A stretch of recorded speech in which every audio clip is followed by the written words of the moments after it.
पश्चिमी देश भारत की ग्रोथ को पचा नहीं पा रहे हैं और जिस तरह भारत बिना किसी बड़ी मदद के इस मुकाम तक पहुंचा है वो कहीं ना कहीं इन देशों को रास नहीं आ रहा है। पर इन देशों को कौन बताएगा कि भारत एक ऐसी ऊर्जा है जिसको रोका नहीं जा सकता है। और हाल ही में आपने देखा होगा जर्मनी ने भारत का मजाक बनाते हुए भारत की जनसंख्या को मुद्दा बनाकर भारत को चीन से नीचा दिखाया था और समय ने इसका भी हिसाब कर दिया। ऐसा ही कुछ जर्मनी के साथ हुआ भी है। दरअसल भारत पर मजाक बनाने वाले जर्मनी पर मंदी की चपेट उसकी अर्थव्यवस्था को औंधे मुंह गिरा चुकी है और दुनिया की चौथी सबसे बड़ी अर्थव्यवस्था में मंदी की शुरुआत हो चुकी है, जिसमें जर्मनी की ऑटो और मैन्युफैक्चरिंग सेक्टर में इसका बड़ा असर देखने को मिला है, जिसकी मुख्य वजह एनर्जी की बढ़ती मांग देखा गया है। ये तो आप जानते होंगे, रशिया और यूक्रेन में घमासान के बाद वेस्ट और अमेरिका ने मिलकर रूस से तेल ना लेने पर हामी भरी थी, जिसके कारण जर्मनी मिडिल ईस्ट और बाकी देशों से अपनी एनर्जी और तेल की ज़रूरतें पूरी करने में लगा था, जिसकी वजह से जर्मनी में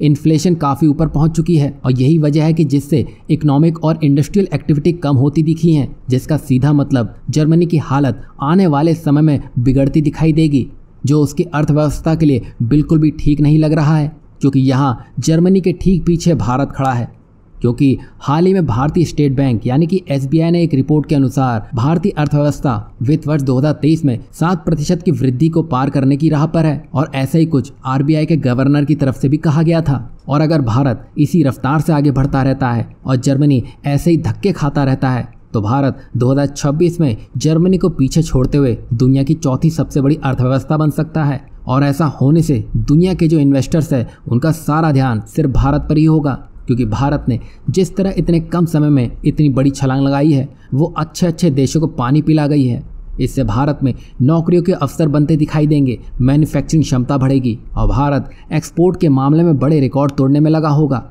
और इसी में और सुधार करते हुए भारत अपनी ट्रेड और पॉलिसीज़ को बेहतर कर लेता है और दोगुनी रफ्तार से आगे बढ़ता है तो ये मुकाम आसानी से हासिल किया जा सकता है। ऐसा होने से भारत जियोपॉलिटिक्स में एक ऐसा लीडर बनकर सामने आएगा जिसकी बात सुनना और गौर करना उनकी ज़रूरत का हिस्सा होगा, क्योंकि तब भारत की एक हाँ और एक ना के काफ़ी मायने होंगे।